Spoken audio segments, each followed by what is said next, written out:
Հայ-ամերիկյան առողջության կենտրոնում կարող եք անցնել կրծքագեղձի, վահանագեղձի, ներքին օրգանների եւ գինեկոլոգիական, ինչպես նաեւ բջջաբանական, հյուսվածքաբանական լաբորատոր ախտորոշիչ հետազոտություններ։ Գործում է նաեւ ստոմատոլոգիական կաբինետ։ Կենտրոնում իրականացվում են մամոգրաֆիկ, միջուկամագնիսային ռեզոնանսային, համակարգչային տոմոգրաֆիկ, ռենտգենաբանական հետազոտություններ, ինչպես նաեւ վիրահատական միջամտություններ։ Դուք կարող եք ստուգել նաեւ ձեր ոսկրերի խտությունը։ Ուշադրություն, կենտրոն կարող եք դիմել աղեստամոքսային խնդիրների դեպքում, իսկ սպասելն այստեղ հաճելի եւ աննկատ է անցնում։ Հայ-ամերիկյան առողջության կենտրոն։ Առողջ ընտանիքի հենասյունը, առողջ կինն։ Բարև իմ հարգելի հեռուստադիտողներին, ես գտնվում եմ Սուրբ Աստվածամայր բժշկական կենտրոնում, եկել եմ պարզելու, թե նորածնային շրջանում, փոքրիկների շրջանում քթային դժվարաշնչությունը ինչ պատճառներ կարող է ունենալ եւ առհասարակ որոնք են խոչընդոտները, որոնք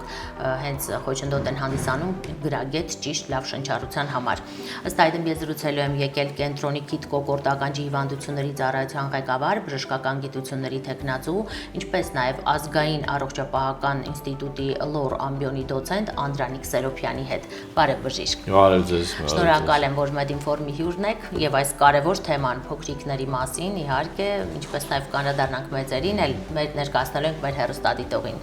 Շնորհակալություն նաեւ այցի համար։ Բժիշկ, սկսենք դժվարաշնչության պատճառներից։ Հաճախ երեխան փոքր տարիքում ունենում է դժվարաշնչություն, ոմանք նկատելիորեն, ոմանք աննկատ, բայց խնդիրը բավականին լուրջ է, խորն է, քանի որ այստեղ արդեն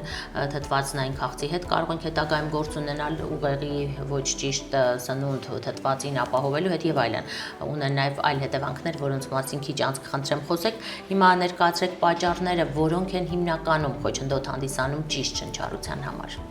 Շնորհակալություն հարցի համար, շատ ակտուալ հարց է, որովհետև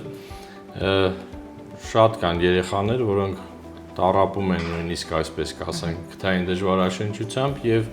անհրաժեշտ է դիագնոզել եւ ժամանակին համապատասխան օգնություն ցույց տալ։ Երեխաների մոտ ավելի հաճախ մեր պրակտիկայում հանդիպում են քթամպանային նշիկի գերաճը, որը շատ հաճախ մեր ժողովրդական sense տարածված լեզվով ասենք ժողովուրդ հասմա քթիմիս երեխայի մոտ իհարկե դա քթիմիս չէ, դա քթամպանային նշիկի գերաճն է բժշկական տերմինոլոգիայով, որը բերում է բավականին պաթոլոգիական փոփոխությունների երեխաների մոտ արտահայտված քթային դժվարաշնչությունը երեխաներին տեսնելուց կարող ենք մենք տարբերակել երեխաները բաց բերանով են լինում, եթե երկար ժամանակ քթային դժվարացած շնչառություն են ունենում, ձևավորվում է այսպես ասած ադենոիդային դեմք։ Երեխայի ծնոտը սրվում է, բերանը բաց է, անընդհատ ինքը փորձում է թթվածնային քաղցը լրացնել բերանային շնչառությամբ։ Երեխաների մոտ նկատվում է քթային արտադրություններ, անընդհատ կրկնվող քթային արտադրություններ, որոնք լինում են լորձային, լորձաթարախային բնույթի արտադրություններ եւ բնականաբար եթե տեղամասային մանկաբույժը, պոլիկլինիկ ծառայության լոր ծառայությունը հետևում է երեխային, ապա կարող է դիագնոզել իհարկե այսօր կան բավականին ժամանակակից դիագնոստիկ մեթոդներ, մենք մեզ մոտ ունենք շատ արդիական ֆիբրոլարինգոսկոպ, որի միջոցով դիագնոզվում է քթամպանային նշիկի գերաճը։ Իհարկե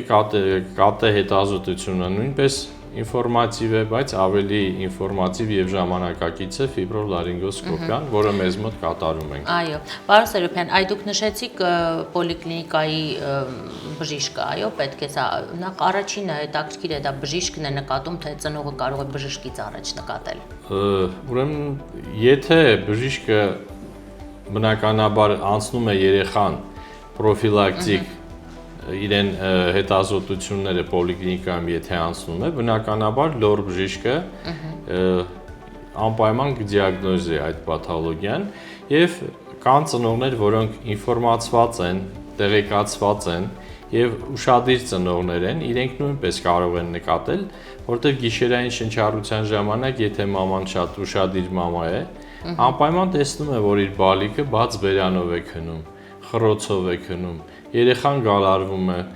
չի կարողանում գտնել իր տեղը։ Հարմար քնելու բերանի չորությունը բերում է ավելի վատ վիճակի եւ բնականաբար ուշադիր մայրը անպայման կարող է նկատել այդ իրավիճակը եւ դիմել համապատասխան մասնագետին օգնություն ցույց տալու։ Առաջի օղակը պոլիկլինիկան, մանկաբույժ, պոլիկլինիկական ավելի նեղ մասնագիտական ծառայությունները կարող են այս խնդրին օգնություն ցուցաբերել, այ պոլիկլինիկական ծառայությունը այս հատվածում ունի անելիք, թե արդեն պետք է դիմել նեղ մասնագետի իդեմս ձեզ։ Պոլիկլինիկայում, այո, կարող են առաջին կոնսերվատիվ բուժում կատարել, քանի որ կա նախարարի հրաման, որով քթմբանային նշիկը հեռացվում է 4 տարեկանը լրացնելուց հետո, բնականաբար վիրահատական եւ հետվիրահատական բարդություններից խուսափելու համար մինչեւ 4 տարեկան այդ ընթացքը վարվում է կոնսերվատիվ դեղորայքային եւ բնականաբար այո եւ մանկաբույժը եւ տեղամասային պոլիկլինիկայի լոր բժիշկը կարող են օգնություն ցույց տալ համապատասխան կոնսերվատիվ բուժումներ կատարելու միջոցով։ Եվ եթե խնդիրը արդեն ավելի է բարդանում, հետո բնականաբար լինում է դասակարգվում է ադենոիդային գերաճը 3 աշճանի է լինում, առաջի երկրորդ աշճանների դեպքում դա վարվում է ընդհանրապես կոնսերվատիվ, եթե արտահայտված երկրորդ, երրորդ աշճանի է լինում, դա արդեն որոշվում է կայացում, կատարել վիրահատական միջամտություն, վիրահատական բուժում, ադենոտոմիա, որը մեզ մոտ կատարվում է բավականին բարձր մակարդակով ընդհանուր անզգացմամբ։ Բժիշկ, խնդրեմ ներկայացրեք, թե բարձիթողի վիճակի դեպքում այս խնդիրը ինչ հետևանքներ կարող է ունենալ երեխայի առողջության համար։ Ուրեմն այն երեխաները, որոնց մոտ քթմբանային նշիկը 3-րդ աշճանի գերաճ ունենք եւ շատ վատ է շնչում երեխան, լինում է կցվածքի խանգարում, ատամնաշարի կառուցվածքի խախտում, բնականաբար թթվածնային քաղցը բերում է երեխայի ընդհանուր զարգացման, նույնիսկ ինտելեկտի վրա է ազդում, որովհետև եթե արդեն բարձր դասարաններում է եւ անընդհատ ինքը չի կարողանում կենտրոնանալ, չի կարողանում լիարժեք ընկալել, եւ բնականաբար նույնիսկ որոշակի դեպքեր ա լինում, երբ որ հենց այդ խնդրի հետ կապված երեխան իր հասակակից երեխաներից հետ է մնում։ Հասկանալի է։ Խոսենք նաև վիրահատական մեթոդից, այ դուք նշեցիք առաջին եւ երկրորդ դեպքերում բավական է բժշկի հսկողությունը, իսկ ավելի բարդ երրորդ աստիճանի դեպքում կատարվում է վիրահատական միջամտություն, ցուցաբերվում է վիրահատական միջամտություն, հետ վիրահատական գործընթացը կարծում եմ շատերին հետաքրքիր կլինի, դա որքան է տևում, այնուհետ երեխան կարող է անցնել իր բնական կյանքին, թե որոշակի սահմանափակումներ այնուամենայնիվ կունենա։ Ուրեմն հիվանդությունը դիագնոզվելուց հետո, եթե արդեն որոշված է, որ վիրահատական բուժում պետք է կատարվի, մեզ մոտ երեխան անցնում է համապատասխան նախնական հետազոտություններ, արյան քննություն, էլեկտրասրտագրություն, կրծքավանդակի ռենտգեն, բոլոր լաբորատոր հետազոտությունները եւ լիարժեք հետազոտվելուց հետո, քանի որ սա պլանային վիրահատություն է, ուրեմն նախապատրաստվում է վիրահատական միջամտության։ Մեզ մոտ ընդհանուր անզգացման պայմաններում է կատարվում, բավականին բարձր որակյալ անեստեզիոլոգիական ծառայություն ունենք, օպերացիոն բլոկը բարձր մակարդակով, որը մեզ թույլ է տալիս կատարել բավականին արդյունավետ այս վիրահատությունը եւ կոնկրետ ադենոտոմիան մեզ մոտ տեսանելի ադենոտոմիա է կատարվում, որը եվրոպական, ամերիկյան ստանդարտներից չի տարբերվում եւ մեզ թույլ է տալիս, որպեսզի քթմբանային նշիկի մեծ մասը հեռացվի եւ ռեցիդիվներից հիմնականում խուսափում ենք, այդպիսի վիրահատական միջամտություններից հետո գրեթե ռեցիդիվներ չենք ունենում։ Այո, իսկ այսինքն կրկնվելու հավանականությունը կրկնվելու հավանականությունը մեզ մոտ շատ քիչ է, նույնիսկ 1% մենք չենք հաշվում։ Ուրեմն հետ վիրահատական ընթացքը երեխան մեզ մոտ մնում է 1 օր, հաջորդ օրը երեխան դուրս է գրվում, համապատասխան կոնսերվատիվ նշանակում է արվում, տեղամասային լոր ծառայության եւ մանկաբույժի հսկողության տակ է գտնվում, ինչպես նաեւ պահպանվում մեզ հետ կապը անպայման եւ 1-2 այց որպես կանոն գալիս են հետ վիրահատական շրջանում, մենք նույնպես հսկում ենք։ Հիմնականում ճիշտ ռեժիմը պահպանելու դեպքում բարդություններ չեն լինում եւ ամեն ինչ հարթ նորմալ անցնում է եւ որոշակի ժամանակ անց արդեն նույնիսկ ծնողները գալիս են շնորհակալություն են հայտնում Նկատում են զգում են, այո, տարբերությունները։ անմիջապես, երբ որ կթմբանային նշիկը հեռացնելուց հետո ծնողները զգում են եւ տեսնում են, որ երեխան շատ հանգիստ շնչում է քթով եւ դա շատ տեսանելի է եւ բնականաբար արդեն շատ արագ այդ արդյունքը ստացվում է եւ գոհ է եւ երեխան եւ ծնողները։ Բժիշկ, այ դուք նշեցիք, որ ցուցված է այսպիսի վիրահատությունը կատարել 4 տարեկան եւ բարձր տարիքում։ Հետաքրքիր է, եթե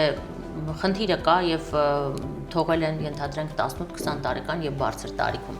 Գիտեմ, որ նույնպես կատարում եք այդ տարիքի վիրահատություններ, այսինքն մեծահասակների շրջանում նույնպես կատարում եք նման վիրահատություններ, կարող է այսպիսի դեպքերը իր հետ միասին զարգացնել այլ խնդիրներ, եթե թողնում են բարձր տարիքում կատարելու համար։ Ուրեմն, եթե կոնկրետ քթմբանային նշիկի մասին է խոսքը, ինքը ընդհանրապես 13-14 տարեկանից հետո ինքը պետք է հետաճ ունենա, բայց երբեմն լինում են այնպիսի դեպքեր, երբ որ պացիենտը նույնիսկ 20-30 տարեկան է եւ չի հետ նահանջել քթմբանային նշիկը եւ բնականաբար եթե դիագնոզվում է եւ կատե հետազոտության եւ ֆիբրոսկոպիայի բնականաբար վիրահատվում է եւ բավականին լավ էֆեկտ ենք ստանում։ Եվ վերջում կցանկանայի ձեր խորհուրդը ուղղեիք մեր մայրիկներին, քանի որ առաջին ազդակը, որ կարող են երեխայի խնդրի մասին բարձրաձայնել նկատել, հենց նրանք են, միգուցե նաեւ իհարկե առաջնային օղակի բժիշկները, խնդրեմ ձեր խորհուրդը նրանց։ Ուրեմն մեր բալիկների, մայրիկներին, հայրիկներին նույնպես անպայման խնդրեմ, որպեսզի ուշադիր լինեն, հետևեն եւ բնականաբար այդ հետևելը ես նշեցի, որ գիշերային ժամերին տեսնեն արդյոք իրենց երեխաները փակ բերանով են քնում, թե բաց բերանով, որը բնականաբար բաց բերանով քնելը շեշտեցինք, որ նորմալ չէ։ Եվ առաջին նշաններից է։ Եվ առաջին նշաններից է եւ ազդակ է ներ մասնագետին դիմելու համար։ Բնականաբար, երբ որ ժամանակին է այդ ամեն ինչը կազմակերպվում, արդյունքը լինում է ավելի լավ, ավելի գոհացուցիչ։ Այո, շնորհակալ եմ բժիշկ հետաքրքիր ինֆորմացիայի համար։ Հարգելի հեռուստադիտող, շնորհակալ եմ նաև ձեզ ուշադրության համար, այնպես որ այս պահին իհարկե խոսքս ուղղում եմ բոլոր մեր մայրիկներին, պետք է իսկապես ուշադիր լինել եւ դա չհամարել փոքրիկ թերություն, իրականում շնչառության ճիշտ ձևից կախված է երեխայի առողջական մի շարք պարամետրեր, այս ամենը պետք է հաշվի առնել եւ կարծում եմ բժիշկը ձեզ ճիշտ մեսիջացրեց, թե ինչին պետք է ուշադիր լինել։ Եվս մեկ անգամ հիշեցնեմ, ես զրուցում էի Սուրբ Աստվածամայր բժշկական կենտրոնի Քիթկոգորտ ականջի հիվանդությունների ծառայության ղեկավար, բժշկական գիտությունների թեկնածու, ինչպես նաև ազգային առողջապահության ինստիտուտի լոր ամբիոնի դոցենտ Անդրանիկ Սերոփյանի հետ։ Դե ինչ մեր թեման դժվարաշնչություններ, որոնք կապված էին քթմբանի տարատեսակ խնդիրների հետ, հիմնականում ժողովրդական լեզվով ասած քթի միս, այո, այսպես բնորոշեց բժիշկը, ինչպես հաճախ դիմում են մայրիկները։ Այսքան այսօրվա համար, հետևեք Մեդինֆորմի հետագա թողարկումներին եւ այդտեղ կարող եք գտնել ձեզ հետաքրքրող ամենատարբեր հարցերի պատասխանները։ Կհանդիպենք։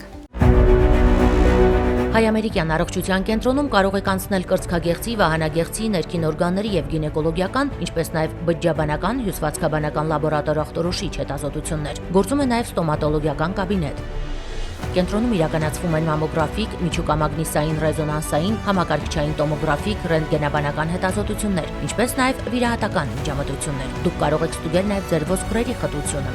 Ուշադրություն, կենտրոն կարող եք դիմել աղեստամոքսային խնդիրների դեպքում, իսկ սպասելն այստեղ հաճելի եւ աննկատ է անցնում։ Հայ-ամերիկյան առողջության կենտրոն։ Առողջ ընտանիքի հենասյունը, առողջ կինն է։